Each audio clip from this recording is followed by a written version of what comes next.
The Ride Home Rants podcast is brought to you by Reaper Apparel Company. Reaper Apparel offers a casual line of superb fit, finish, and comfort. We design for those who refuse to die slowly and choose to live untamed. For those who aren't afraid to face the dark, for the ones that thrive in it, and for those who can appreciate life through a grim lens. That's Reaper Apparel Company. Go to the link in the description of this episode, use the promo code Mike Bono, and get 10% off. Also, the Ride Home Rants podcast is brought to you by Tactical Brotherhood, all American-made apparel, which helps support the Second Amendment. You can also find all this in the description of this episode with the link Tactical Brotherhood. Part of every proceed does go to helping veterans. It is a very good cause. All American-made products made right here in Minnesota. Go and check them out. Use the promo code PATRIOT15 to get 15% off your purchase. The Ride Home Rants podcast wants to thank you for listening and let everybody know that we do offer monthly subscriptions to help support the show in other ways other than listening and downloading each episode. What you will get with each subscription is you will get bonus episodes that aren't released to everybody. You will also have a chance to ask me anything each and every month where I will put out a special episode just to answer your questions. You will also get more exclusive content that is not released to everybody. To subscribe to the show, go and click on the link in the description of this episode, and I look forward to your added support and to help us keep this show going. The Ride Home Rants podcast is also brought to you by Buddy's Beard Care. Buddy's Beard Care provides premium men's grooming products at an affordable price. Products are made in Ohio, and Buddy's Beard Care supports local. The majority of our supplies are from other Ohio-based companies. You can find them on social media at Buddy's Beard Care or online at buddysbeardcare.com.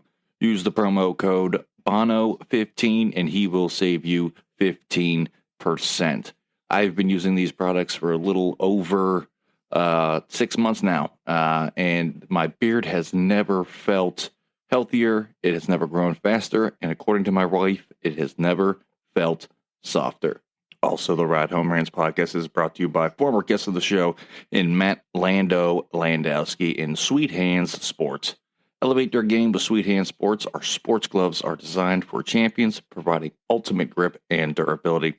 Achieve greatness with every match. Choose Sweet Hands Sports for the winning edge. Grip your victory at sweethandsports.com. Use the promo code BONO10 and he will save you 10%. He has sent me a complimentary pair of golf gloves. They are so comfortable, durable, and breathable. You won't find a better pair of gloves out there. Again, sweethandsports.com, promo code BONO10. Lastly, the Ride Home Rants podcast is brought to you by Deemed Fit, a clothing company from first responders for first responders. These products are so comfortable. They look great. They have great messages on them. They are provided to support first responders, especially those who worked through COVID. All of the proceeds are going to helping veterans and first responders with their mental and physical health. This is a great cause. I support anything that has to do with our first responders and our veterans. Again, deemedfit.co, promo code Mike Bono will save you 20%. Now, let's start the show. Welcome, everybody, to another episode of the Ride Home Rants podcast. This is, as always, your host, Mike Bono. I have a great episode for us today, and a very special episode for us today. But first and foremost, we did just land a new sponsor for the Ride Home Rants podcast. That is Web Western, apparel made for those who aren't afraid of hard work, for those who work with their hands, live off the land, like hunting, fishing, and all of the above that goes along with that.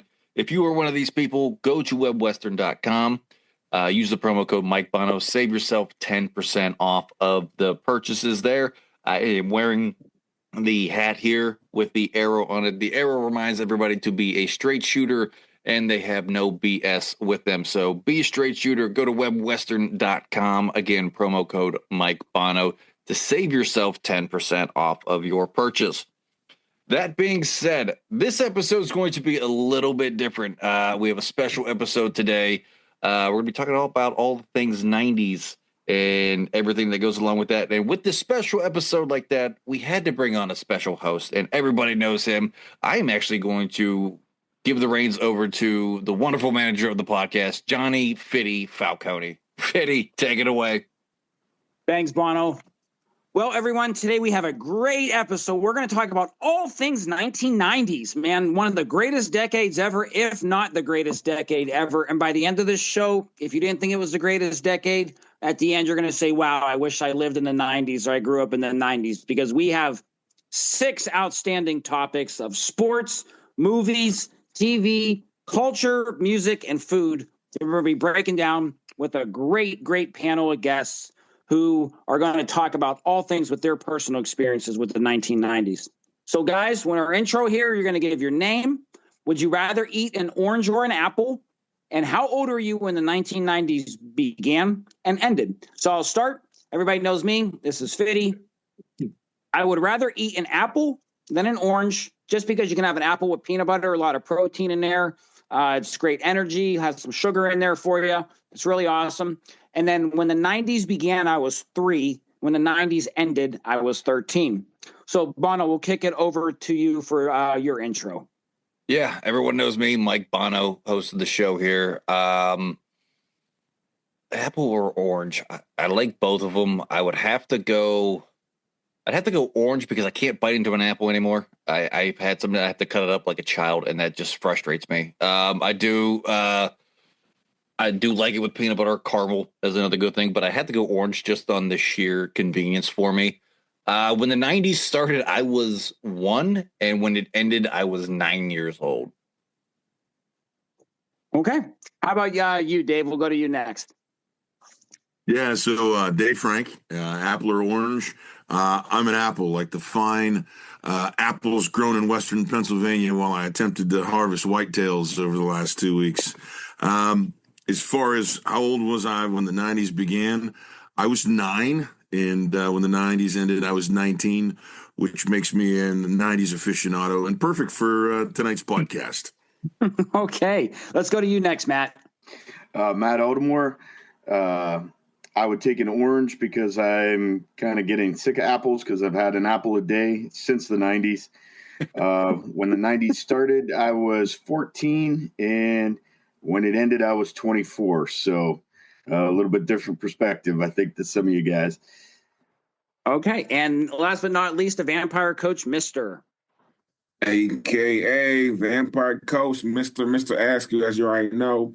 Let me get that good old, apple a day, keep the doctor away. When the 90s started, I was, 14, 15. When it ended, I was, 25? Okay. And as you can see, so we have some different ages in here. All right, we're going to talk about all our experiences. But, guys, we're going to kick it off with this question. The 1990s was dominated by athletes and teams such as Mike Tyson in boxing, Wayne Gretzky in hockey, the Denver Broncos, the Dallas Cowboys, and the Buffalo Bills in the NFL, Sammy Sosa, Mark McGuire, and the kid Ken Griffey Jr. in the MLB, and the Bulls' dominance in the NBA. Will we ever see such a decade like this across all sports spectrums ever again? Bono, let's start with you. Absolutely not. I don't think so. There were some dominant athletes in that decade, and you left out one, and I'm really upset that you left out Mario Lemieux. We're just going to leave the big guy out of it. You're from PA, Fiddy. How are we going to leave my man Lemieux out of that? I can't name all the great athletes. I'm just trying to name some. Yeah, but there's just never going to be a decade, in my opinion, that's going to dominate with across all sports, not just having one in one major sport. Across all major sports, there was dominant athletes on every team. Okay, Dave, how about you? What's your thoughts on this? Yeah, I mean, I think you go back to the old TV cartoon, the Pro Stars, and you had Wayne Gretzky, you had Bo Jackson, you had Michael Jordan. You had not only did you have superstars, you had guys that could play other sports. Bo Jackson, Deion Sanders, even Michael Jordan went and played baseball for a while. Just simply the fact that these guys were not only the superstars and the greatest of all time in their own sports, these guys were so good they could play other sports too. Legendary. We'll never see this again. It might go back to 70s and 60s and have some stuff like this too, but never like the 90s ever again. Okay, Matt, what are your thoughts? Yeah, I kind of agree with both of them. You're never going to get the personalities. Also, you were kind of replacing Michael Jordan with the Shaquille O'Neal there in the 90s. The personalities just kept getting bigger, and Charles Barkley when you're talking basketball. But I hope not, and I hope people don't forget about them, because all those baseball and football cards I got in my parents' closet still, I'm hoping I don't think they're going to pay for my kids' college, but they're still there. You know what? And when I was going through all this, Mister, we're going to go to you next, but I was going through it. So I'm like, wow. I'm thinking about the NFL. Like Peyton Manning came in the NFL. You had Dan Marino. You had Jim Kelly. You had John Elway. Like you had Troy Aikman. You're talking about some of the most historic quarterbacks in the NFL history, all playing at that time. Kobe comes into the league. Larry Bird just retires. Magic Johnson's still playing, right? You have Mario Lemieux, you have Yarmer Yager, you have Patrick Gretzky. Waugh, yeah. Waugh, yeah.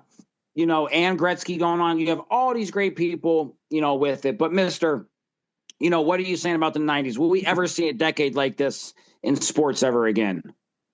And the 90s most definitely was it was a unique era for sure across all sports and entertainment. You had guys that was playing. That can play two sports. Basketball, football, baseball. You had track, but I don't know, man. I don't think so. You would say, with as time keep going on, you would think that there might be, maybe another era. If it is, we'll all probably be gone. I'll never see it in my lifetime, I think. But things have changed so drastically. The today's athletes, it's hard to figure out what's in their brains, man. It's hard to figure out what they want, because a lot you gotta think about. You think about the 90s. Think about just the athletes, right? Them people were athletes. Nobody really cared about, shoe deals and starting their own clothing line and wanting, this is my favorite special type of pencil and hats. These must care. These people, these guys are looking at socks and shoes and drawers. Back then, they just play sports. They wanted to dominate that sport. And today athletes, their mind is all on water. It's just flow, it's just in and out. Sure. So no, probably not. If we do, I'll be gone. That's for sure. Okay.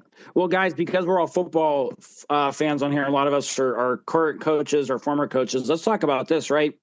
The NFL best play-by-play team was the legend himself, John Madden, former coach of the Oakland Raiders, and Pat Summerall. And anyone who grew up in the 90s should remember these guys from their legendary games and Wham Bam and the Turduncan and everything else that went along with John Madden. Was this the best tandem of announcers ever in all of sports, John Madden and Pat Summerall? Bono, let's start with you. Oh, that's a tough one. Yeah, I think so. There's just never been a tandem like those that everybody wanted to listen to. Everybody enjoyed their call of the game. I can't tell you how many times I'm watching a game and I see like Chris Collinsworth come on and I can hear the collective of America like, we got to deal with this guy again, like just being a hater. And like you never had that with Madden. Yeah, he was a Pittsburgh hater, but he was a fair announcer. But just the catchphrases that you get with them that still people are trying to in quoting today. Yeah, Madden and Summerall, like that's top tier when it comes to announcers that everyone looked forward to their calls. Yeah, there's no way there's going to be anyone better than them. Okay. Dave, what are you saying about Pat Summerall and John Madden? Yeah, so I mean, maybe recognizable simply because of the video game franchise that went along with it. However, Summerall was a little bit of a soak. Madden was a little bit kitschy. I think you can take Al Michaels and go with just about any one of his broadcast partners over the years, and I would take Michaels, and that's simply because Michaels worked with Madden. Michaels worked with all of these guys. He is the utility knife that works for everything, man. He's the Swiss Army knife of announcers. He's even made Bono's guy Collinsworth palatable nowadays, and so I'm going to go with Michaels and anybody over Madden and Summerall. Yeah, out of here. Okay. All right. You know what? I was funny too, because like when I was coming up with the topics for this, I just happened to stumble across like the 1993 or 1994 like NFC Championship game, Cowboys, 49ers, and like Summerall and Madden were on that. And I'm like I can remember that, and that was 31 years ago, like it was yesterday, listening to those guys though play like in sloppy Candlestick Park in the mud, out in San Francisco, and just Madden and Summerall just announcing it. And it was just so funny. It was just like so nostalgic. But Matt, what are you saying about Summerall and Madden? Yeah, I mean, I would say they're the most iconic. It's funny because you're talking and I could just close my eyes. And if I think about basketball in the 90s, I think, Marv Albert. If you think baseball in the 90s, Bob Costas always did the games, usually with Joe Buck, and you just close your eyes. You can just think of them doing the game. And I think of Summerall and Madden doing a, 4 o'clock game, never a 1 o'clock game, usually the afternoon game. But they did, going through it. They kind of got a little bit long in the tooth, at least for me and some people, because like Dave said, they got a little bit too kitschy, I think he said, but, started leaning on the telestrator a little bit too much at the end and going off tangent, but still iconic. Okay. Mister, what are you saying about these guys? They most definitely was a iconic, unique brand. I love them. And I think the one thing with John, what made it so recognizable was, it was genuine. Everything he said, it just seemed genuine. It wasn't like like he was being instructed or he had to say certain things. I think that's what made commentators different and stand out, from other people. So I don't think so. It was most definitely a unique bunch because a lot of time, again, like you said earlier, you turn in to watching the game, but you get caught up in the actual commentating of the game. I mean, how many times do people actually get caught up in the commentating and not the actual game? Now I'll mute it anymore and just not listen to the commentators after a while. Like it's to the point now where I just can't stand those. And I have a journalism degree and a broadcast degree. That's what I wanted to do. And like I'm muting it because it's like, just shut up. Like, what are we talking about here? Like, and the catchphrases with man, boom. You right. Got that and, everything like that too as well. But yeah, nobody muted their TVs back in the 90s. No, nobody. No. So continuing on in the 90s here, guys, let's flip to movies.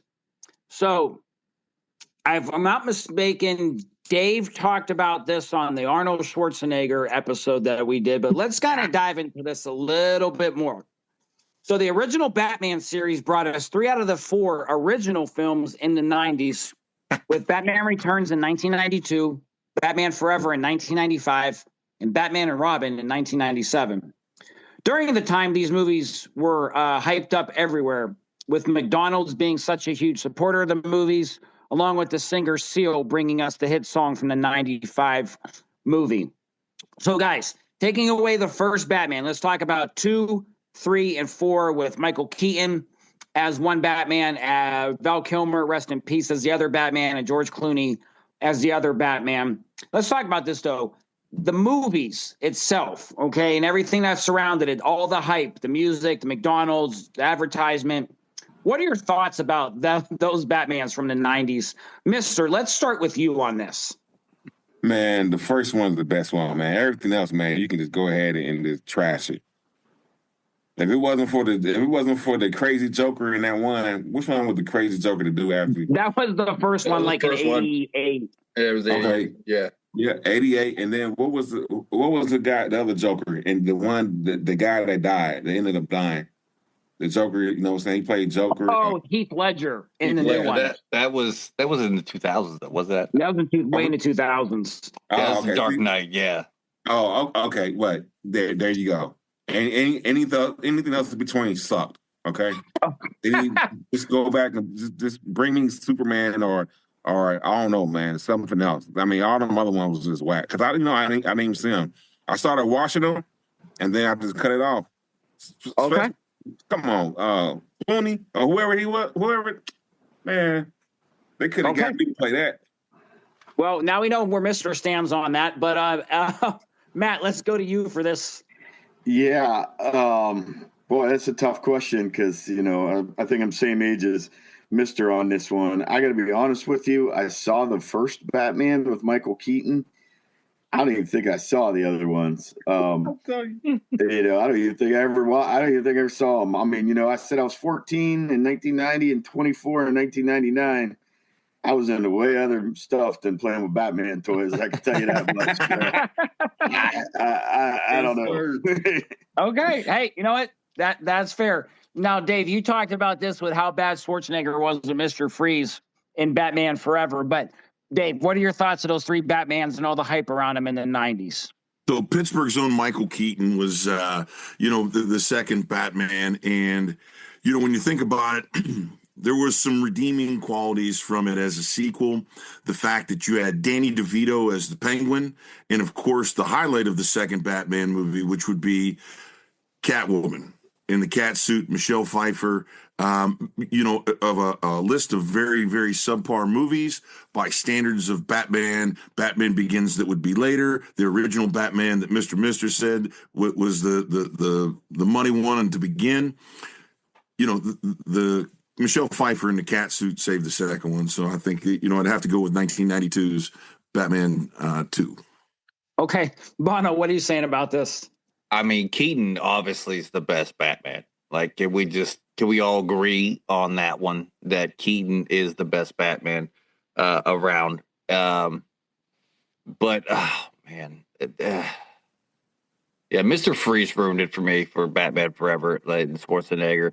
It was terrible. But you're not wrong. Catwoman, come on now. How we not going to talk about that and act like that's not the best one? Like, that didn't just get everybody in the 90s into Batman for that reason.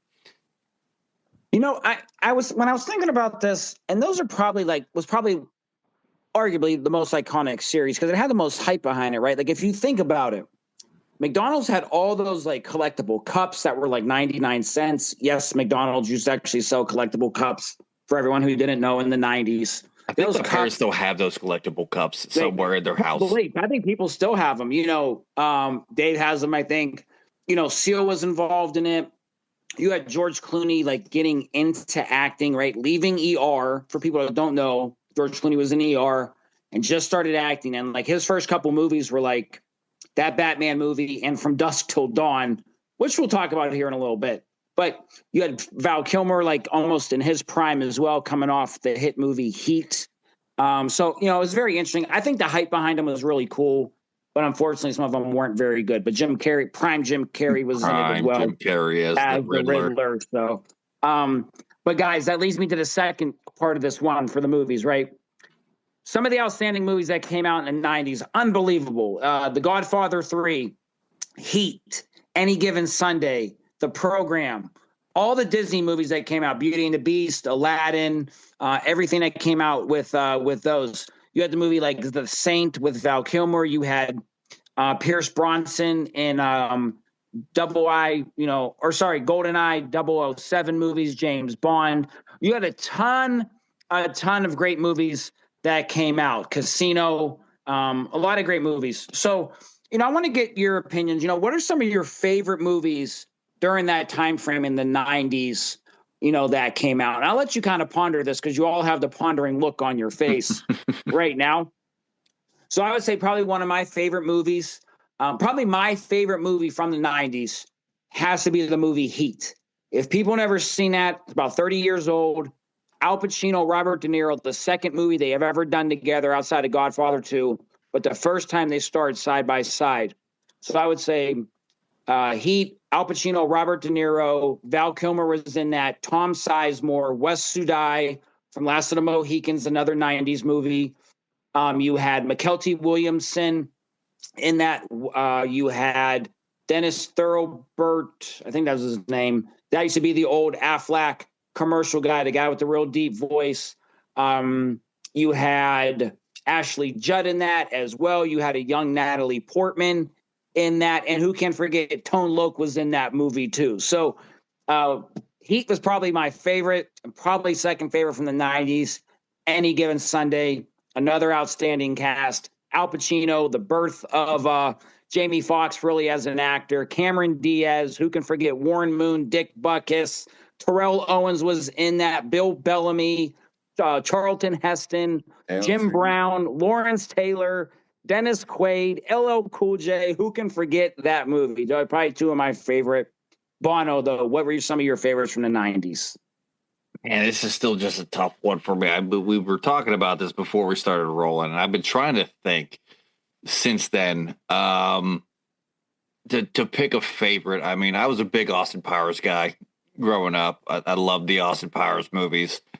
Big comedy guy. Shocker, the comedians into comedies. But all those, Heat is a great one. There, all the Disney movies, mainly now because I have a new bit about Disney songs that is in the set list too as well. And I was a big Disney guy growing up, watching all those. My parents still have the VHS tapes for those of you that are too young to know what those are. Google it. I'm not going to explain what a VHS tape is to everybody out there, but the Austin Powers series for me in the 90s is what really stands out. Mike Myers in that, just playing all that. You get Vern Troyer in there too as well as Mini-Me.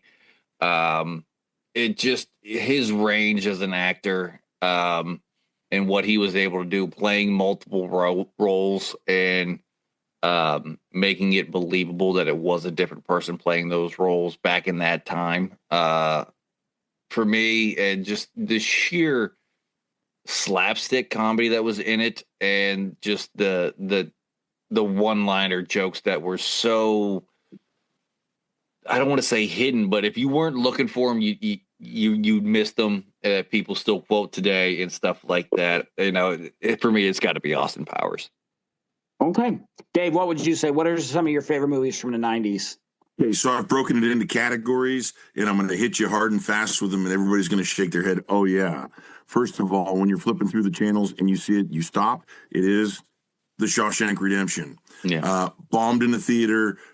This absolutely just killed it afterwards. If you're staying in that kind of same category, Forrest Gump was unbelievable as a movie, and everybody was all about it. It had it made you laugh, it made you cry. It was a little bit of everything.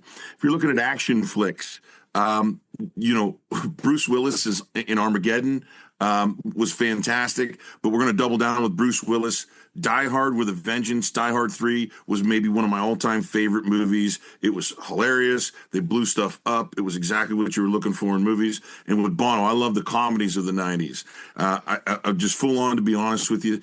You're getting into those late 90s. You have Varsity Blues and you have American Pie. But perhaps my favorite, and it's a little bit of an indie cut, is Kevin Smith's Mallrats. Like, it's just an unbelievable, funny movie, and it spawned kind of Kevin Smith's career. It was the first movie he made. The 90s you still had a little bit of an innocence that occurred before September 11th, and I feel like after September 11th, everybody had to make these movies that were just so over the top, and we've gotten to the point now where people don't even really make funny movies anymore, and that, my friends, is depressing. Yeah. Okay. You know what? Let me piggyback off that, Dave. When you mentioned Forrest Gump, I can't believe I forgot that movie, Forrest Gump. They gave us the best villain ever in Jenny. I will fight people to the death that she is the best villain in all of cinema. We're not going to get into that rant about how she just strung Forrest along for the entirety of that movie. And then but you know what? You're right there with they don't make movies like they did in the 90s. Like there were so many in there that you said. I honestly couldn't remember if Varsity Blues happened in the 90s or if that was in the early 2000s. Like, I was trying to think back if that was in the 90s or not. But Varsity Blues is definitely. I still quote Tweeter in that movie to this day. My wife and I talk in movie quotes, and Varsity Blues is just like top tier for movies that we quote for sure. But yeah, the Forrest Gump one, Jenny is definitely the best villain in all of movies. All right, Matt, what are you saying? What are some of your favorite movies from the 90s? Well, we'll start, hanging around in high school. These are all movies that I actually probably still have memorized line for line. But high school, we were either watching Clerks, which was actually Kevin Smith's first film. We watched that about every night. Clerks, Dazed and Confused. We watched that. I got that about memorized. And then Tombstone from the early 90s. And then, of course, us laying around on college on dirty couches and have leftover food and beer. I definitely still have Billy Madison and Happy Gilmore memorized also. Oh, Billy Madison. Yeah. So those are probably my 4 go-tos even now. I just watch them so many times. But yeah, those are mine. Okay. Mister, what are you saying? So the first 2, all right, Casino. Casino is one of them. With Ginger, and we'll have to have another conversation about the significance of Ginger in that movie and who she relates to in real life. Okay, the other one is Godfather. I'm sorry, not Godfather, but Heat. Those are probably 2 of my top ones. But man, listen, you guys are forgetting about 2 other movies, and I have to say, you can't not go wrong with Friday. What are you talking about, man? Friday. Yeah. You know what I'm saying? Friday, and then one of the other ones, though, and you guys probably haven't seen it.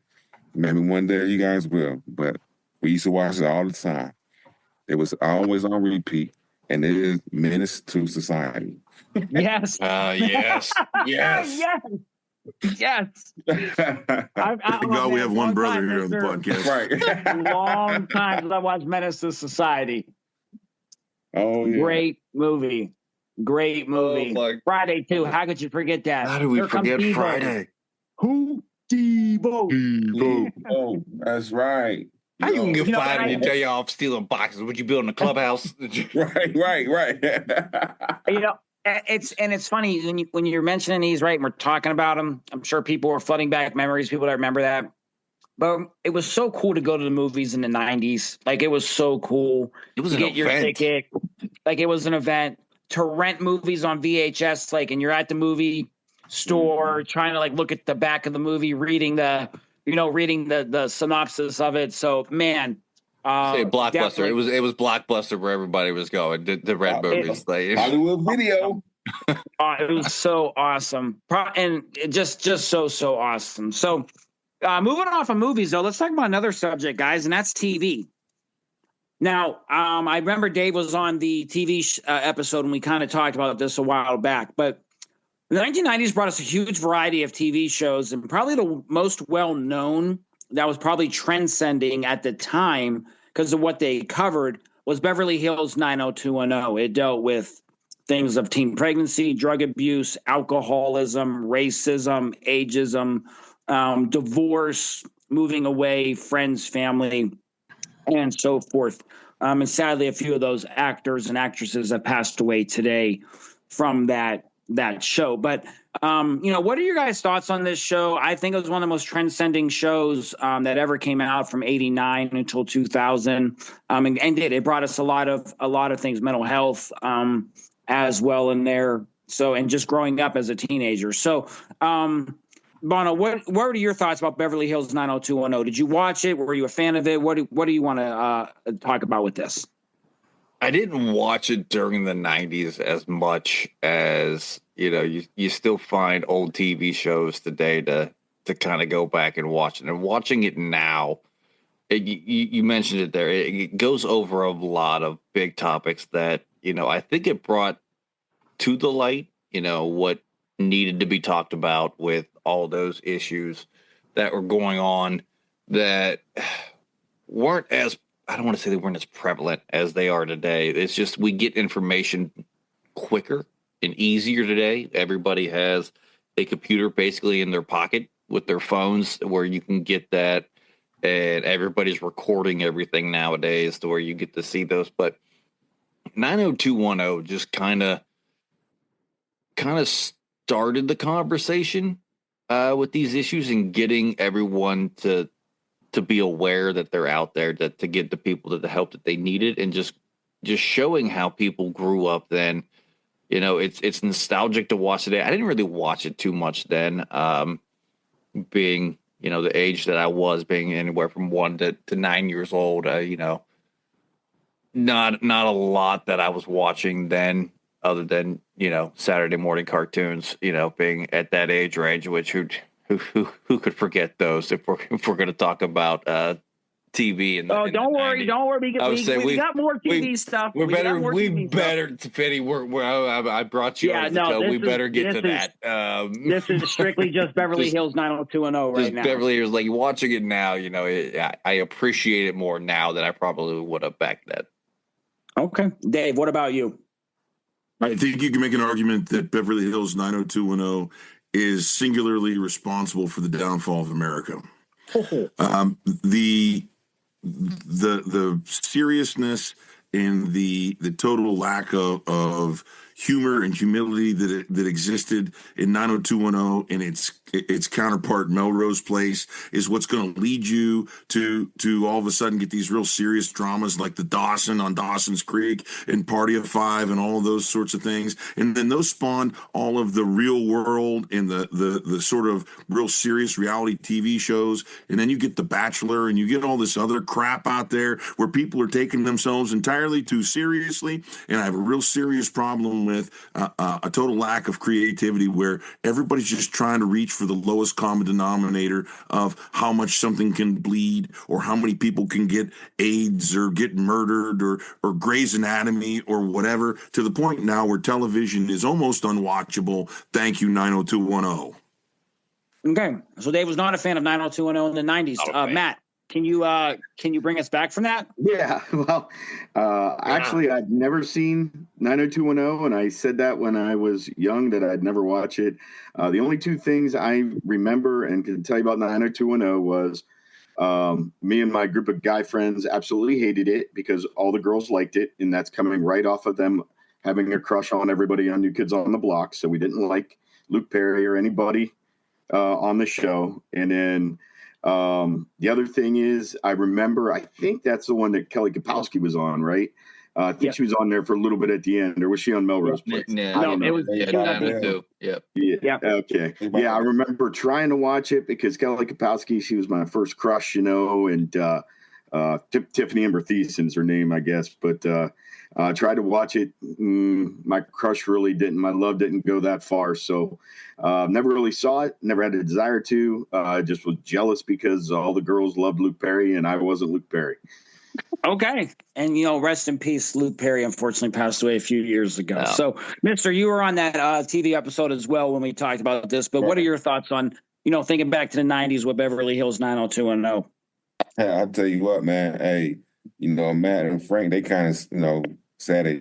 The downfall. The downfall of humanity. I mean, it most definitely brought some things to light as far as situation and issues that people were going through. The only thing about 90210 that we would watch it was because we were trying to get to Hollywood, and so that's the only. I mean, that's the only reason why saying we watch it. It's a reality show or a TV show, but hey, I tell you what, back in the day, people used to start writing 90210 because they were trying to they were trying to get to Hollywood, but that's the only reason why we watch it because we just we wanted to get out there to Cali. It was definitely a very, I think we'd all agree if we remember back, it was a very controversial show because of those topics Yeah. that nobody was talking about before with that. So, but I was always a big fan of that. Now, guys, this is going to be kind of like the one we just talked about, the movies. Now, I'm only going to list a few shows, but please, let's talk about all the ones you love, though. The 1990s brought us such great shows like The Dinosaurs, Step by Step, Full House, Family Matters, Sister Sister, The Jamie Foxx Show, The Wayans Brothers Show. What are some of your favorite shows from the 90s? And I'll start here and let you guys think about it. I loved The Dinosaurs. Jim Henson's The Dinosaurs. People don't know it's Not the Mama, I'm the Baby, Gotta Love Me. The voice of Elmo for Baby Sinclair there. Probably had the saddest ending of a TV series probably in history. I don't know if you guys ever remember that ending of that, but people don't know. Dinosaurs on 4 seasons, about dinosaurs, all this stuff, whatever. Last episode, because of what the boss did, that created the nuclear fallout and the sun was blocked and all this stuff, and it starts snowing and the ice age happened. In the very last part, Baby Sinclair asked his parents, he said, what do you think is going to happen to us? And it kind of faded out of the house and the ice age happened. And that was the end of the dinosaurs. So saddest ending ever, but loved the dinosaurs, loved Full House, loved Family Matters. TGIF was awesome, to watch on Friday nights. But Mister, let's start with you. What are some of your favorite shows from the 90s?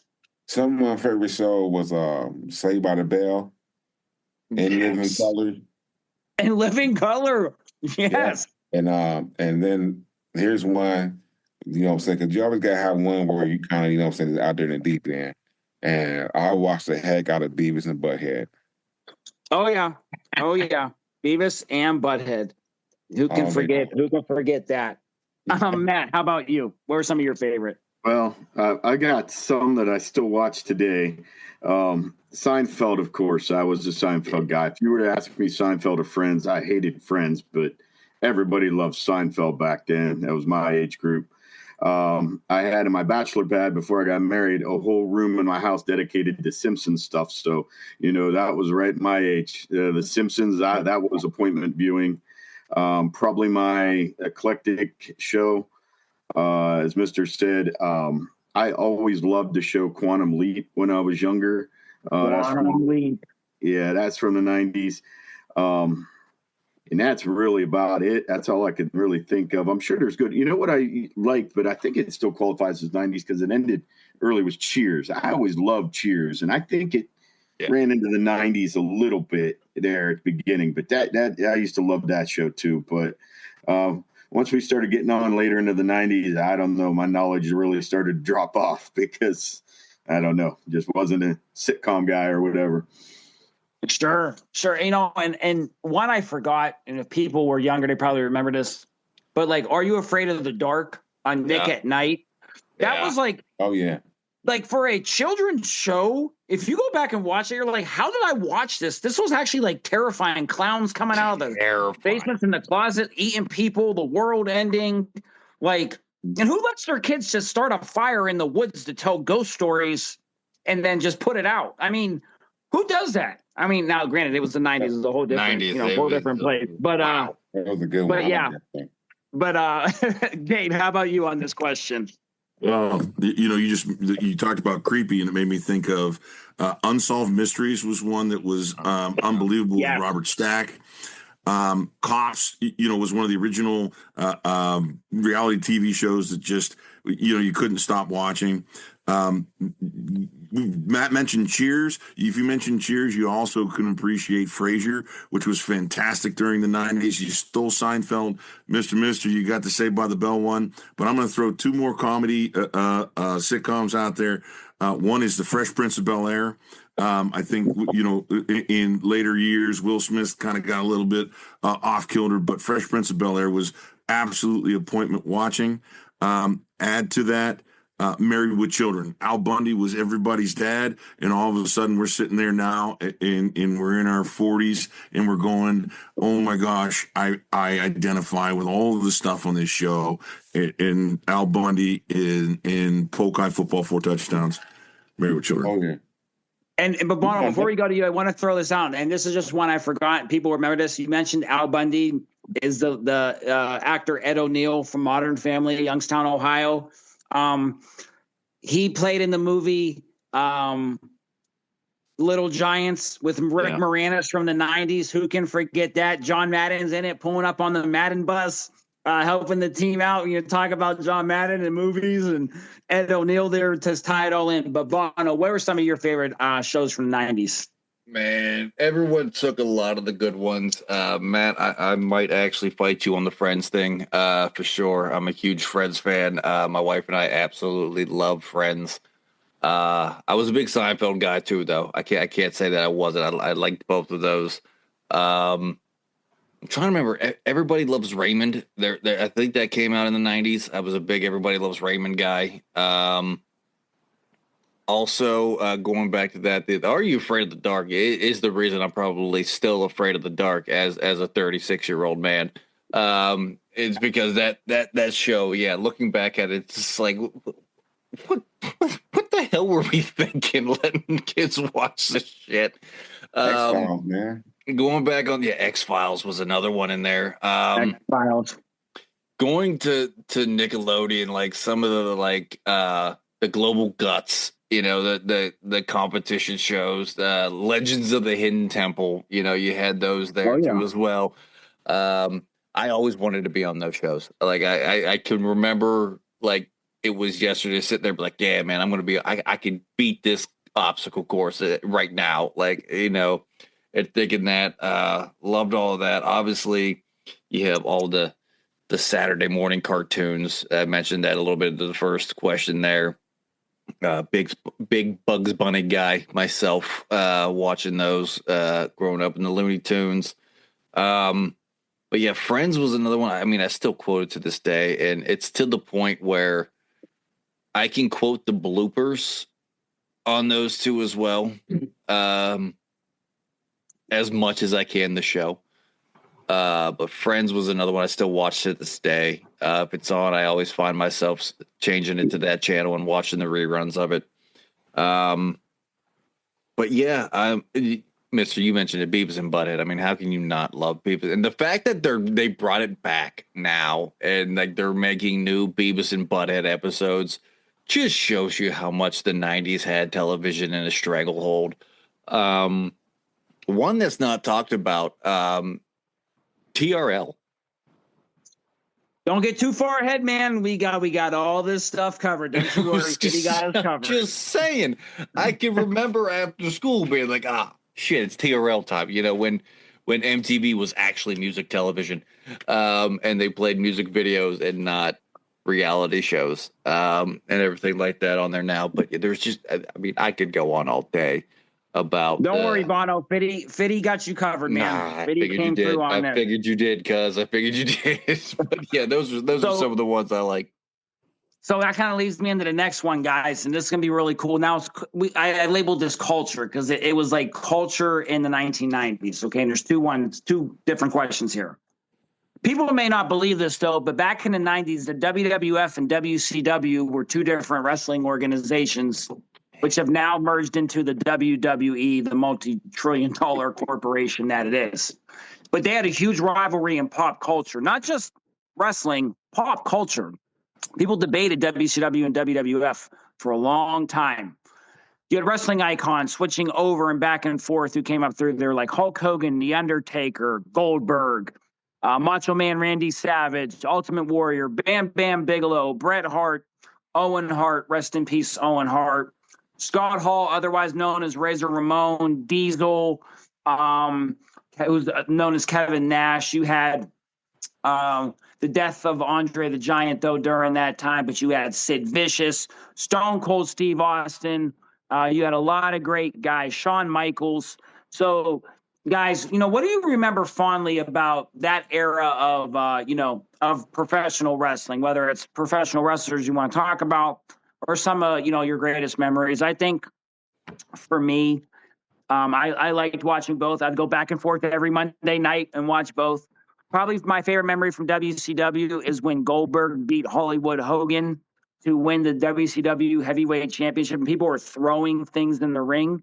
As he's like winning it, he puts him in a jackhammer and slams him down. And the way Goldberg would come out into the fireworks every time he'd get introduced. And I would say probably in the 90s, with WWF, it was like, the end of Hulk Hogan in the WWF, but how they transitioned to like Stone Cold Steve Austin, Shawn Michaels, and Bret Hart. And that's when they sent The Undertaker being the new face of it was pretty unbelievable. And who can forget SummerSlam 1992 in Great Britain and SummerSlam 1993 or 4, Matt, you're the wrestling expert here, though, the one they had at Caesar's Palace. Yes. And when they had that, when Hulk Hogan slammed Yokozuna. So, Matt, you're the wrestling expert here. Let's start with you about this. Well, I'll let the other guys talk about the two major promotions. I got to tell you, some of my favorite memories, not just of the 90s, but overall, was we used to go to the Golden Dome with CCBC. I don't know if that's close to where you grew up there, Johnny, but over in Beaver County. And we were such regulars at the ECW shows in the early mid 90s that used to be Taz. If you remember Taz, he became a commentator. We'd show up there and we were on a first name basis with him. We were, my friends and I, we were extreme ECW fans because it was right when in our age demographic. Followed all those guys through because you'd get guys that would come through the ranks of ECW, go to the big two, then some left the big two and would come back, and they just, a 17 to 22-year-old young man, the ECW was right in their wheelhouse. And I think, WWF stole a lot of, not stole, but, took a lot of that stuff. That's where Steve Austin kind of refined his personality, and some of my best memories that, then when it wasn't football season, we'd all go somewhere and get wings and drink beer and watch the Monday Night Wars. And, that was fun in college. So, I'm going to defer to the other guys. I could talk wrestling here for an hour, but go ahead, guys. Okay. Mister, how about you? What do you remember fondly about the 90s with those guys? Man, my favorite all-time wrestlers is, the late and absolutely Randy Savage, Macho Man. That's my favorite one. Go wrong with him. I tell you, we ain't gonna get started though. But no, that's my favorite one, man. Macho Man, him and come on, man, you got Elizabeth. You can't come on, Macho Man and Elizabeth. That's all you need, man. And snapping into a Slim Jim. That's right. Snapping into a Slim Jim. But rest in peace, Macho Man and Miss Elizabeth. We definitely lost them too young for all us fans. So, Bono, what about you? What do you remember from the 90s with the wrestling as a little boy? I remember the Attitude Era getting started with D-Generation X, Triple H, the Road Dogg Jesse James, Shawn Michaels, X-Pac, China, and they're getting the women's going too as well. The Rock kind of trying to start to make his run with Stone Cold and everything like that. Was a big Undertaker fan too as well. Just thought it was cool. He was creepy, the dead man walking, everything like that, all that. But the Attitude Era is what stands out for me. You had the war with them with WCW and the WWF at the time, going back and forth, and them just being menaces and just wanting to cause chaos. I thought it was great. It was great for the sport. They were starting to lose it with, two different promotions going on at once, people flip-flopping, going back and forth. Really brought to light the entertainment factor of professional wrestling to a point where I would love to see if they could even do it and bring the Attitude Era back and and try to make that in the WWE, but I just don't think they have the faces to be able to do it. It's to the point now that we're like, there's such a pop if you watch any clips of the WWE now. If they bring back like a Road Dogg, Jesse James, Billy Badass, Billy Gunn, and then having these guys come back, Shawn Michaels comes back, the crowd just pops, the Hardy Boys, the Dudley Brothers, bringing a Mick Foley with just the absolute psycho that man was, and just getting beaten all the time, and then getting the hardcore matches, bringing that aspect to it. I mean, it was a different era of wrestling, and one I loved. I still remember my uncle who had the satellite dish back then, and he could get the pay-per-views, and going up to his house and sitting there and just watching every match on pay-per-view. He would order them for me all the time, and it was just great. I can't like Matt, I could go on forever about wrestling here too as well. So I'll let somebody else talk. Dave, what do you got to say about the Monday Night Wars back in the day? Am I allowed to hijack the screen for just a second, Fiddy? Got you. Yeah, Bono's controlling. Yep, got you. Okay. So in 2025, my buddy is getting married, and our shirts that we had for his stag and drag party were GWO shirts in the style of NWO, because in WCW, the NWO was just unbelievable. I don't have to share this, but just the February of 2020 had an opportunity to meet Scott Hall. He came to Erie. He was signing autographs, and this was like 2 weeks before COVID happened. And then, Scott would end up passing away a couple of years ago. The ultimate bad guy, man. Hall and Nash were unbelievable. And I'm a little offended that Matt would think for 1 second that we weren't all about ECW too, whether it was Al Snow, New Jack going through the tables, the Dudley Boys before they came to WWE, like ECW, we didn't have any rich uncle paying for it on a satellite dish. We had one of those cheater boxes that you put in there and you got all the channels and nobody talked about it. It's kind of like now how everybody uses the streams to steal all the sports channels that they don't have. Yeah, well, we had the cheater boxes back in the day, and that's how we got ECW. Yeah, we had the cheater boxes too, man. Like that. Don't act like I'm, just out here with rich uncles. Like it was just we had the cheater boxes for when he wasn't home. A lot of good times with that. So, guys, Bono kind of hit it on this, and I want to go to it next. MTV used to be all about music videos and the real world, really, when they started with their shows.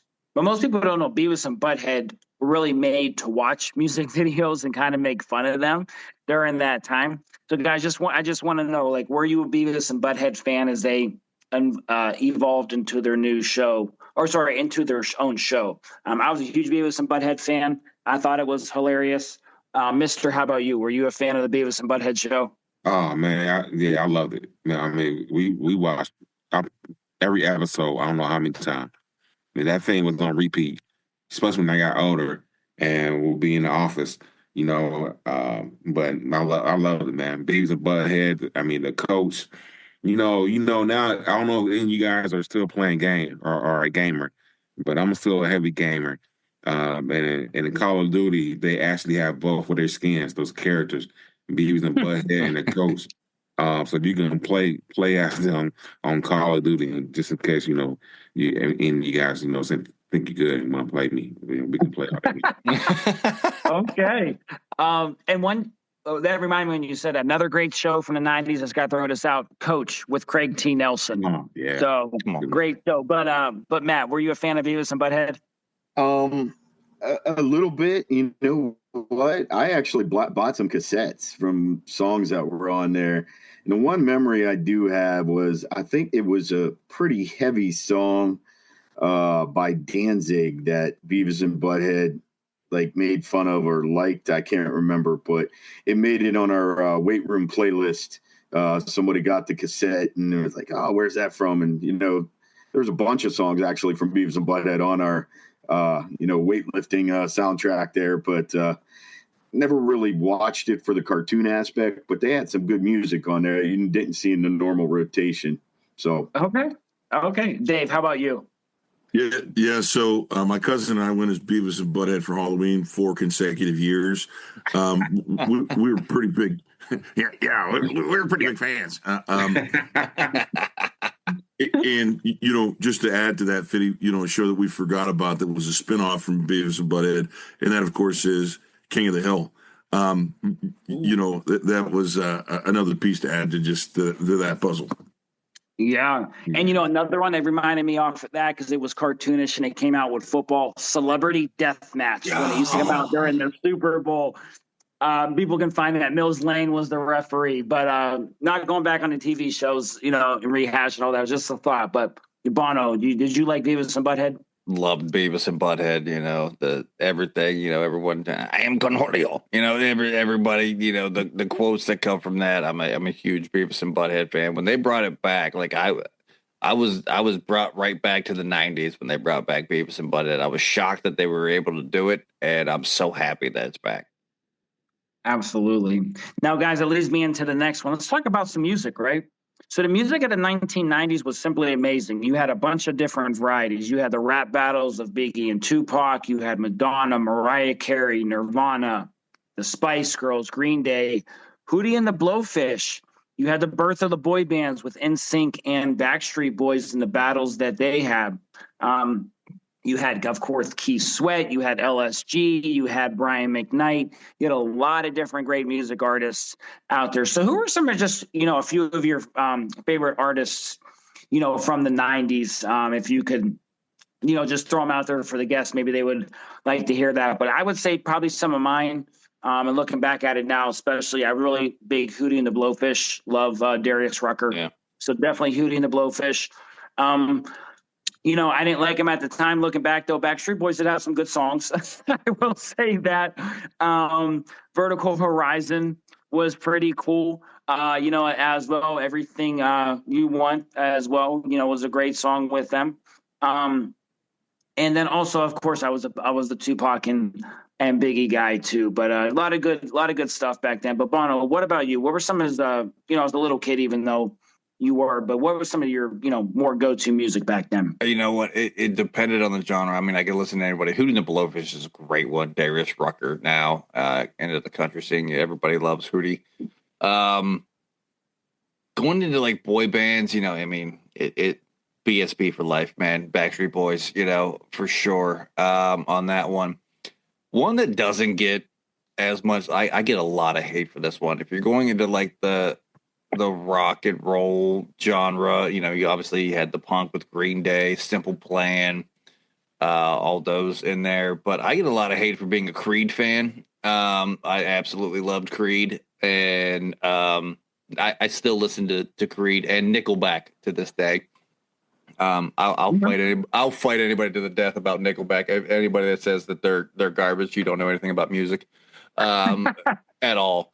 But there's so many iconic bands that it's hard to nail down. But I mean, I listened to like almost anything. You had, a big Eminem fan, obviously Tupac and all them, and Biggie, and just that whole rap battle there was just nostalgic, and it brought to light a lot of things with that. But yeah, I was more into the rock and roll. That I still listen to it. I know it's going back to the 80s, but my dad was always listening to the 80s hair metal. So all those bands that were still making music in the 90s, listened to all of them. But I would have to say my top two for me is Creed and Nickelback. Okay. What about you, Dave? What are you saying on this? Well, the great thing about the 1990s was it wasn't like the 70s and 80s where you had to just associate with whatever kind of music you listened to. Oh, you were a metalhead or you were, a pop guy or whatever. The 90s were cool because and I'm going to speak for everybody here on the panel. We like the variety of music, and you always were looking for that next great deep cut for something. So for me, it was a band like The Offspring, or it was, I kind of got into alt rock with Weezer. I had Dave Matthews' first band, and of course, Crack Rear View from Hootie was kind of that's quintessential 90s stuff. Blues Traveler with Hook was unbelievable. Then, you flip it and okay, so Biggie and Pac in the G-Funk era with Dre and Snoop was so important. But, if you really started listening and you got into Outkast, and then for some of us, it was, Wu-Tang is for the people, man. So it was, that was what the 90s were all about, man. And if you weren't listening to good music, people judged you by it. But what people didn't judge you by is what kind of music you liked. You can like rap, you can like alternative, you can like anything, and great music was coming out all the time. For sure. Matt, what about you with some of your favorite music from the 90s? Yeah, I kind of stayed the course with the hair metal 80s bands all the way through the 90s, but I gotta give a shout out to my roommates and my college football players there. We moved in, and you had an hair band guy and myself. You had the world's biggest George Strait fan, the world's biggest Garth Brooks fan, the world's biggest Tupac fan, and somebody I don't know what he was a fan of, but they really opened my eyes to some of the, like Dave said, some of the great music coming out. But I always felt at my age I got it kind of ripped off a little bit because, I went to school my freshman year with my boat shoes and my peg pants and thought my IOU sweatshirt was going to be cool. And then grunge hits, and then everybody's wearing flannel shirts, and long hair, and you can't tell guys from girls because of the grunge scene. I go to college, I come back, and then the Backstreet Boys and Britney Spears hit, and I'm like, what happened? So it was kind of a huge shift in culture and music there when I was doing my own thing in college. But I don't know. That's my little story. But okay. Oh, what about you, mister? I had I listen to a lot of different type of music. I mean, all different type of music, but the two that I used to always listen to, especially during football, it was always Bone Thugs and Tupac. Always Bone Thugs and Harmony and Tupac. You can never go wrong. I mean, it was just all day long. And during my time, and you guys would know too, the whole East Coast West Coast thing. And so the only East Coast thing that I would ever play or ever will put in is was Wu-Tang. You can't go wrong. You couldn't go wrong with Wu-Tang no matter what, man. That whole East Coast, West Coast, Midwest type battle that was going on, and especially where I was at school, that's all it was. All they played was East Coast music. I don't care what it was. It was all about East Coast. So you had East Coast, but then you had the go-go music, the go-go band, which I like and enjoy too, though. The go-go is good. Check that out. Okay. That's that deep Baltimore, Maryland, where they want to call themselves. Okay. Next question on the music one, guys, and this is just really just like a simple yes or no on it. I just want to see what you guys think. But TRL, otherwise known as Total Request Live, came out in 1998, 27 years ago with Carson Daly. Did you watch this when it was out, when it first started? Just a simple yes or no. But I would say yes. I was a huge fan. Bono, what about you? Absolutely, yes. Okay, Dave? Yeah, I mean, it was either that or Sports Center, whatever was just on in the background. Okay, Matt? No. No. Mister? No.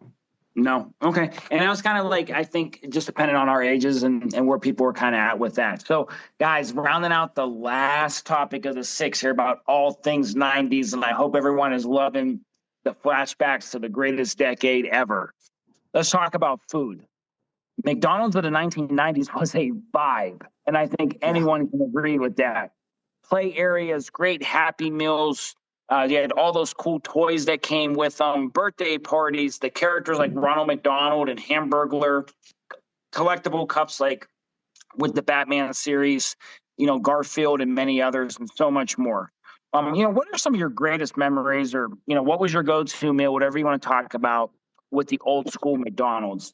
And I would say, because I was like a little kid, I loved the Happy Meals. man, the Happy Meals, the toys that came in those Happy Meals were so awesome. Like you had like race cars and you had action figures. Granted, they were smaller and cheaper, but it was a lot of fun always getting a Happy Meal. But my go-to meal in the 90s, right, as a young kid, I loved me a chicken McNugget Happy Meal. That was my jam. So, Mister, what are you saying about McDonald's in the 90s with the vibe? Man, suck, man. I hate McDonald's. Suck. Dead. No, never got down with it in the 90s? Roy Rogers. Roy Rogers of all things. All right, don't hold that thought for the next question. Matt, let's go to you. McDonald's in the 90s? Well, two things. I liked, and it was short-lived. I loved the double styrofoam McDLT. I don't know if any of you guys remember that. The hot side was hot and the cool side was Cool cool. side was cool. About that. I loved that.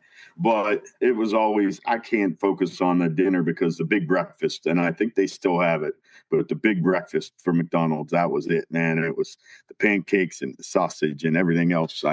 So, yeah, that was my go-to if it was breakfast time. Okay, Dave?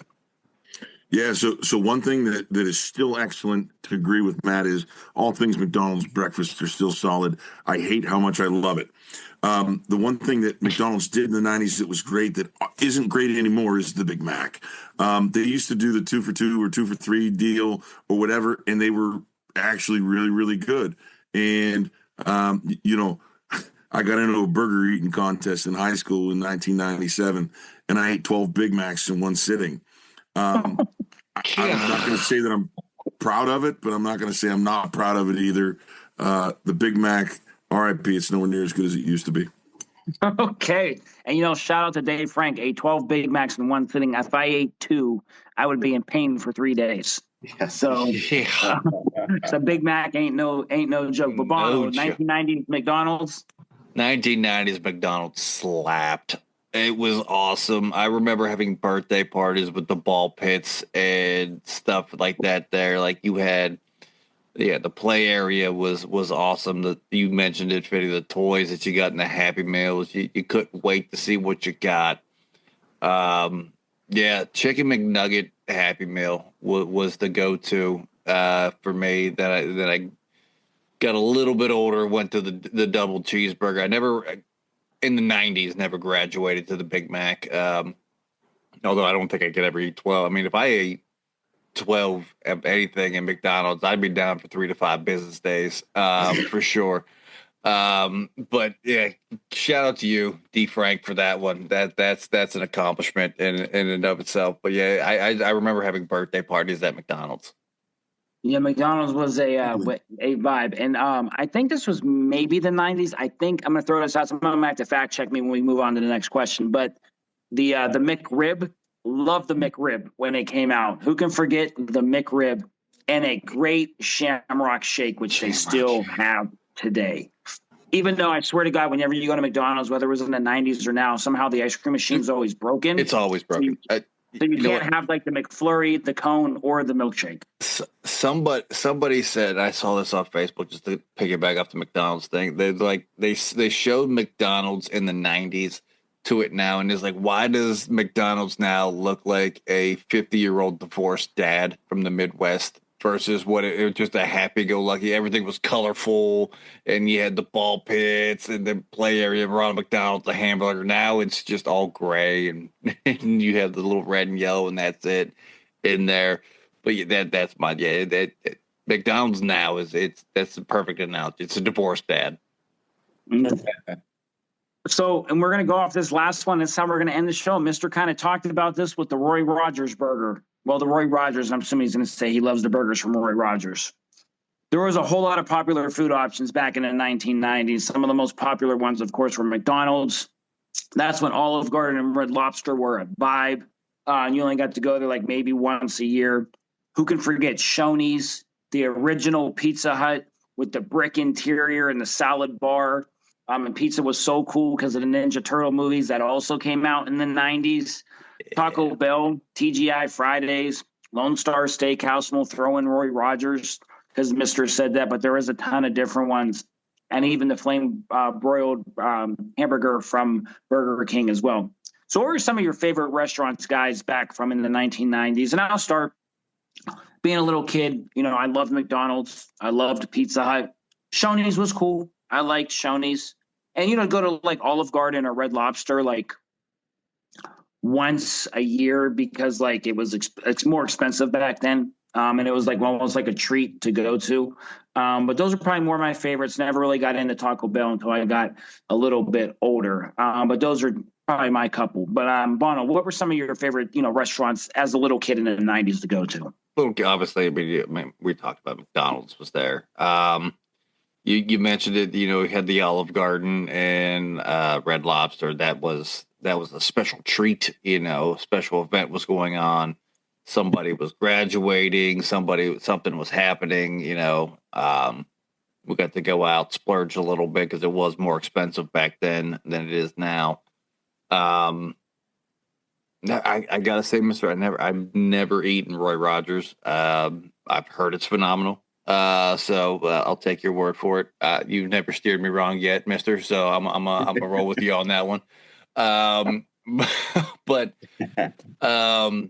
TGI Fridays was one that we would go to a lot. But yeah, it was more or less McDonald's, and you had your special events with the Red Lobster and the Olive Garden. And every now and again we throw Burger King in there just to mix it up. But yeah, those were the ones that for me. Okay, Dave, what are you saying on this? Taco Bell with the chalupas, man, was just unbelievable. You could get a whole sack of tacos for $10, and you and all your friends could eat. It was unbelievable. If you're talking about a couple of more regional places, if you grew up in and around Pittsburgh, a treat for us was going to King's. That was just King's and Eaton Park. Those are some places that were just kind of cool. And the last one, and this is a little disappointing because I just heard they're closing 650 stores, but that's Denny's, man. The Grand Slam breakfast, Denny's was legit. If you're talking fast food, 90s, Denny's was all it. Oh, okay. I almost forgot. Ponderosa. All you can eat buffet. Ponderosa. If you add Ponderosa and sauces on there, you're ready to roll. Ponderosa. I think there's only there's literally only a few Ponderosas left in the United States. There's one in Butler. Yeah, I did know that one. But Matt, what are you saying about your favorite 90s restaurants? Being in rural Columbiana County here, we didn't have a lot of choices, but Dave took my medium kind of choice of Ponderosa. Used to always go there. Could never get any entree, but you know what? They had the salad bar. That's what I was stuck with. McDonald's. We had on the way to my grandparents' house, they had, I don't know if anybody even remembers this, but it was called Burger Chef. And I think Hardee's bought them out. That's a lot of the Hardee's food now. But, for a treat, like Bono said, TGI Fridays, our treat was always Chi-Chi's because that was one of the few places back then you got the free chips and salsa. So, my brother and I were told, hey, fill up on these here and, we'll get you a soda. So that was our treat back then, Chi-Chi's. I think they got a raw deal and kind of miss Chi-Chi's. Even I don't know if I had anything other than chips and salsa there in my life, but miss them. Yeah, Chi-Chi's was a vibe. Mister, how about you on this? Yeah, man, Chi-Chi was one we used to go to all the time. I used to go and get that Texas nachos. It was huge. It was unbelievable. But Chi-Chi's, like Riley's, Arby's, but Ponderosa, man, we had one right down the street from the high school. And let me tell you something, we tore that place up, man. We used to just eat it. I mean, some of me and the guys from the football team, but we love that Ponderosa. It was, like you said, there's only a few. I know they had one still in Columbus. I don't know if they closed down yet. But another one, though, we would go to would be Long John Silver when it was real good. Long John Silver, baby. Yeah. Yeah. Now you get the Long Johns and the A&Ws mixed in one. You know what I mean? Like, if they're still around, it's Long Johns and A&W for sure. Mm-hmm. And a lot of good restaurants back then. And I think you guys really hit the nail on the on the head there with all those, because some of those I completely forgot about too. But And you down guys, south, Bojangles was another one, man. We seen Bojangles. They just opened up a Bojangles in Zanesville where I'm at now. There's a Bojangles serious? now. Dead ass. Like they just opened it up and everyone is losing their minds over Oh, this. dope. Spicy chicken biscuit and a Spicy. sweet tea. Unbelievable. Yes. Oh man. Yes, So sir. Mr. is going to be there tonight, heading back to Come on. Columbus. Come on down, mister. We got a spot for you right here, man. Oh, yes, sir. That's what I'm talking about. Well, guys, thank you so much for coming on and, reminiscing about the 90s. I hope all the listeners out there who lived through the 90s, shared in a lot of the special memories we just talked about. And there's so many more that you can go into. And I hope you can have your own 90s discussion with your friends. For people that didn't grow up in the 90s, I hope this was a little bit of enlightenment into what the 90s was, probably the greatest decade ever. I think anybody can agree with what all the things we talked about. Not that the other decades weren't great, but just the culture and the food and the TV and all the trend-setting things that happened in the 90s. And we all grew up in the 90s, so it was even better for us, right? Because, there's 5 special guys on this podcast. Shout out to Bono for letting me host this week's episode of the Ride Home Rants podcast about the All Things 1990s show. I'd like to thank Bono, Mr. Matt, and Dave for coming on with me and reminiscing for the past hour and a half or so about this. So as always, if you enjoyed this show, be a friend and tell a friend. And if you didn't enjoy it, tell them anyways. I bet they like it just because you didn't. This is Fiddy signing off, and we will see you next week. The Ride Home Rants podcast is brought to you by W Energy. Energy drinks made for gamers, streamers, and podcasters alike. For gamers, streamers, and podcasters alike. Go to the link in the description where you can find the best energy drinks out there. Less caffeine than a cup of coffee. Also, no jitters and no crash afterwards. Use the promo code Mike Bono and get yourself 10% off. Also, the Ride Home Rants podcast is brought to you by my favorite sponsor of the show, and that is Shankit Golf. Golf apparel made for the everyday golfer.